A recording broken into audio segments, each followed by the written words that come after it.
Hey everybody, this is Ryan Mallory with SharePlanner.com, swing trade in the stock market. And today's episode, we're not going to do an email. We're going to talk about current market conditions. Now, most of the time, I try to stay away from the day-to-day stock market activity when I do the podcast because I want these podcast episodes to be as relevant for you 10 years from now as they are today. I want these to be topics that you can explore many years down the road and it still be relevant to you and for you to be able to go back and listen to. However, when you're starting to see significant market volatility, I do like to address those because I also think that these are periods of time that you can go back to and reflect on and see what was the conditions, what was the fear like. If this is a bigger market correction, we're down about 10% off of the all-time highs. If this is a bigger market correction, what was the feelings? What were the emotions in the beginning? What was people acting like in the onset of a market correction? If it's not a significant market correction, we can go back to this period and say, okay, how were people acting when it was close to bottoming out and then it ultimately rallied back to new all-time highs? So I think these are important ones to do because they're part of a historical context that can still be relevant 5, 10, 15, 20 years from now. So to give you a quick overview of what we've seen, we were hitting new all-time highs on the S&P 500 and on the NASDAQ just as late as February. I'm doing this recording in mid-March. We were hitting all-time highs, and then we started to pull back. To date, we've pulled back from highs to lows about 10%. And if I'm reading the room, I can tell traders are getting extremely exhausted. And why is that? Is because from 23 and 2024, most traders were able to get away with trading with heavy leverage, with just buying the dip at every turn. You had the AI phenomenon. You had the Mag 7 or the mega cap stocks that were just always going up what seemed like perpetually each and every day.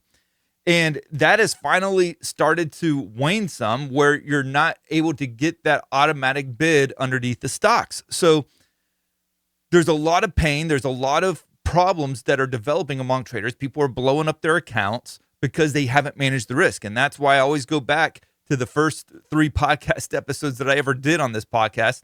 And I talk about the 3 things of the 3 rules of trading: plan your trade, manage the risk, let the profits take care of themselves. Those 3. If you do the first 2, number 3 will take care of itself.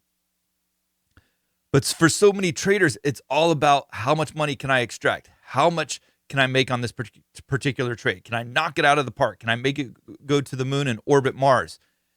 And when you get into these kinds of market environments, all of a sudden, those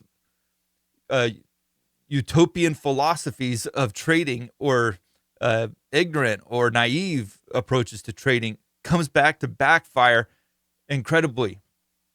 Now, I'm not sitting here doing this podcast acting like I've not been in that seat before. I have been ignorant. I've been stupid. I learned my lessons a long time ago. That's why I'm doing this podcast now, to try to teach you the things that I learned during the .com bubble when I saw my accounts, go up, practically 1,000% over the course of a decade, only for them to come crashing right back down again. So those are the lessons that got me to start thinking hard and heavy about managing the risk. And I hope that, through this experience here, and remember, it's only a 10% pullback. The .com bubble was like 80% on the NASDAQ.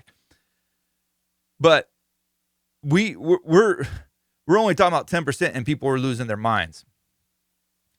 So to give you a little perspective, I've been through the 2003 .com bubble. I started trading in 91 when I was 11 years old. So I was very, very young when I actually went through the .com bubble bust. I was like in my late teenage years and early 20s.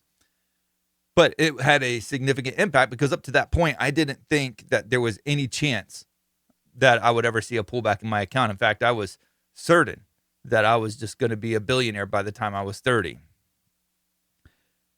I've gone through that. I've gone through 2008 Great Recession. Yes, our generation had it pretty interesting. We were able to get houses much cheaper than what people coming out of college were able to get them for. But, man, we were hit with crazy recession. So we had the .com bubble. Then we had the 2008 Great Recession. That was brutal.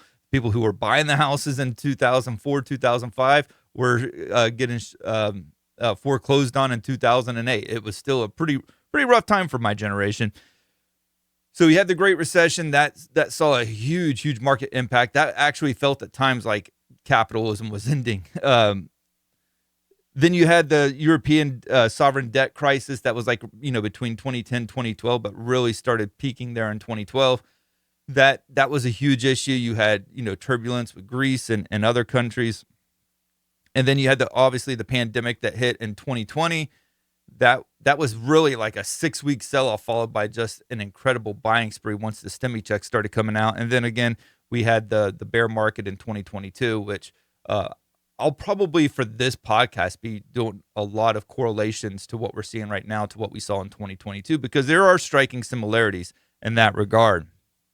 But first, let me remind you to check out swingtradingthestockmarket.com. That'll take you to my Share Planner website where you can see all the different offerings that I have. If you want to trade alongside of me in my Discord, you can do that. Or if you want to just get all my stock market research, that's going to include things like my daily watch list, the stocks that are most intriguing to me each and every day. You're also going to get a weekly master bullish and bearish watch list as well, which I extract those setups from.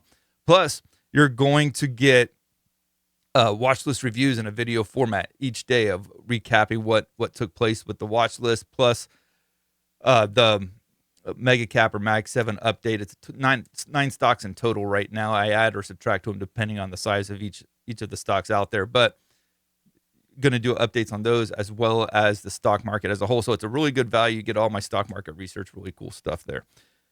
Check it out, swingtradingthestockmarket.com. So let's talk about 2022. One of the things that proved so well in 2022 is that a lot of traders think that they always have to get short in the market. I like to get short, and I will get short. I've been short already this year. I've already made a few bucks off of this downturn, off of the February all-time highs. But if you're not comfortable getting short on the market, the one thing I would tell you is play the dead cat bounces. You can do that. It's not always the easiest thing, but the moves that you can get out of these dead cat bounces are absolutely incredible. I liken it to a rubber band. You're going to get significant dead cat bounces. That's what we call them in the stock market. It's like, you drop a cat off the top of a building, and even if it's dead, it's still going to bounce when it hits the ground. That's where they get the dead cat bounce from. Some of you guys might be appalled by that, but as long as I've been trading, that expression has been around. I'm not sure who started it, but once you hear it, it kind of sticks. So with the 2022 sell-off, you had 5 major legs lower. And what did you have in the midst of those 5 major legs? You had four bounces, and you had an ultimate bottom. So the point there is that you can profit in a bear market without ever having to get short. You can play the bounces each and every time. We're going back to 2022 where the sell-off started. It essentially started like at the very, very beginning of the year. The market peaked and it went down about, and I'm just going through the charts here, so these aren't exact numbers, but it went down about 12% initially, 12.2%. And then from there, it rallied about, what was that, about 9%. So you had a 12% sell-off, and then it recovered about 75% of those losses with a 9% gain. And then you had a 10.2% sell-off, followed by a 12.3% rally. Now, it really just got just a shade below, a shade above the previous highs.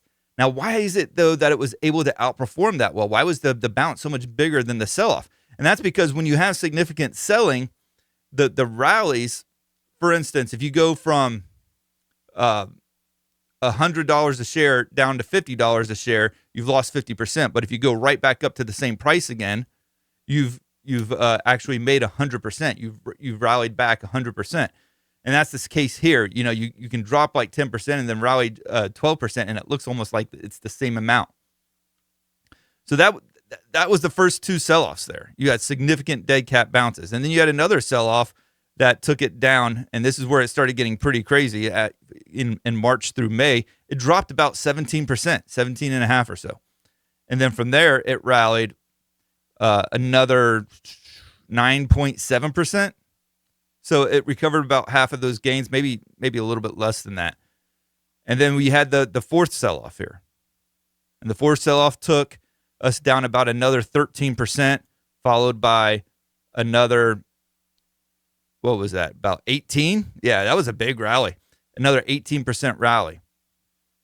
And then finally, we had the ultimate sell-off that led to a bottom in the market, and that was about a move of about 19%, almost 20%. And then we finally bottomed. We just went up, for the next couple of years until today, or not today, but until this past February where we peaked out. Now, we also had a sell-off in this July of last year. That was about 9.7%, which is just a smidge smaller than the 10% that we've seen so far. Yes, we've technically corrected. But for whatever reason, I don't remember. I know some people were getting a little bit freaked out, but the panic right now seems to be so much greater than it was back in July. But it's really, if you're just looking at it apples to apples, pretty much the same amount of selling that you saw back in last July as you've seen right here. And if you go back to 2022, with all of those sell-offs that we've seen on I think it was on two different instances where the bounce back provided more upside gain than the downside gain that could have been made from shorting.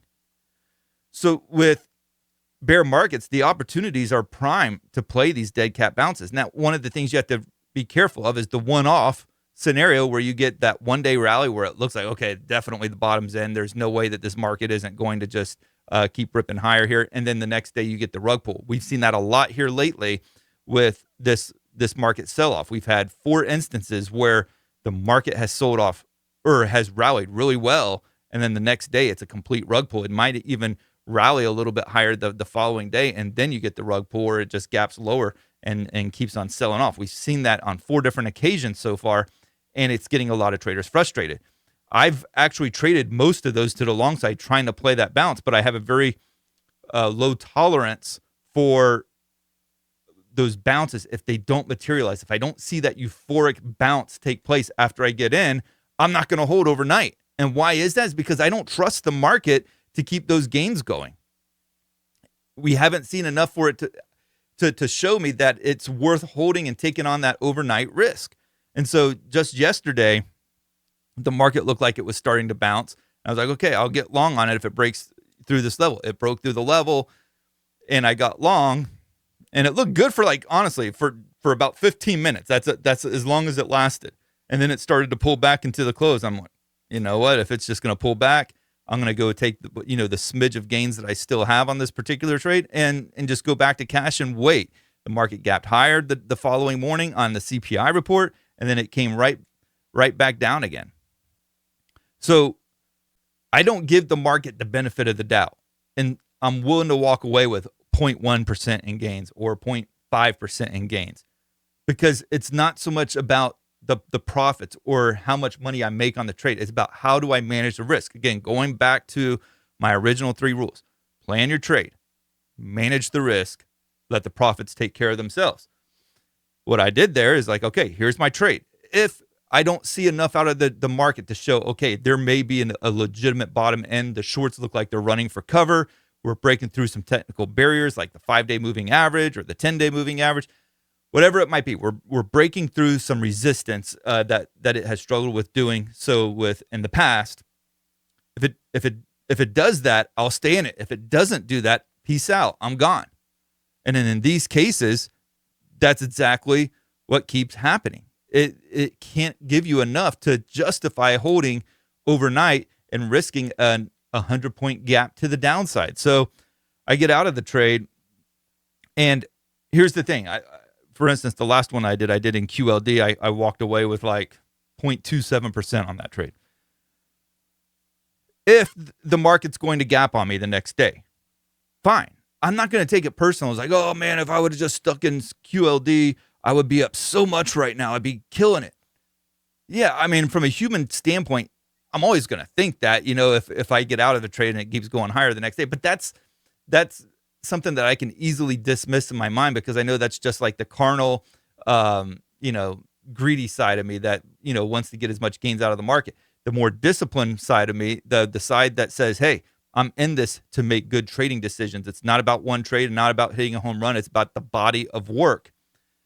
When I do that, I'm not going to care if it gaps higher the next day. Okay, if it gaps higher, maybe I can't get back into QLD. Maybe I can't, which is a 2-to-1 inverse ETF of the Qs, which we'll talk about that a little bit more in a second. Maybe I can't get back into the QLD. Maybe the only thing I can do is get into the Qs.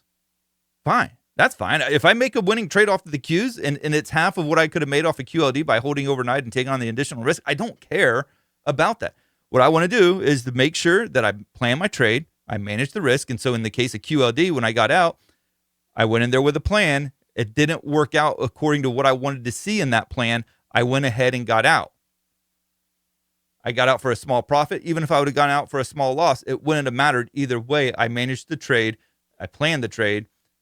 And I let the profits take care of themselves. Because if I keep doing that consistently enough, the profits will come. There will be a trade that works out. There will be a trade that really validates what I was looking for when I originally got into it. And another note about the Qs or the leveraged ETFs, you can get into the TQQ or the SQQQ and you can make a lot of money if you're right on them. I get that. Like if the NASDAQ rallies 3%, off the lows and you get in right at the lows and benefit from that. Yeah, you made 9%. That's way better than the Qs at 3%. But if the Qs rally against you, and let's say you're down 2% on the trade. Well, on the Qs, it's only 2%. That's a lot more easier to digest than on the TQQQ, which you would be down 6%. So while the profits might be better if you're right on the trade, the actual management, the actual emotions will be far less trading a 1-to-1 or a 2-to-1, which is less than obviously a 3-to-1. But those emotions are going to be less. You're going to be able to manage the risk more. So on the case of QLD, if I can't get into QLD, fine. That's only because from a risk management standpoint, I can't manage the risk that it would take to take on a 2-to-1 and even more so with a 3-to-1. So I have to go back down to a 1-to-1. If I make profits on the trade, why do I care if it was a 2-to-1 or a 3-to-1? I executed the trade. I managed the trade.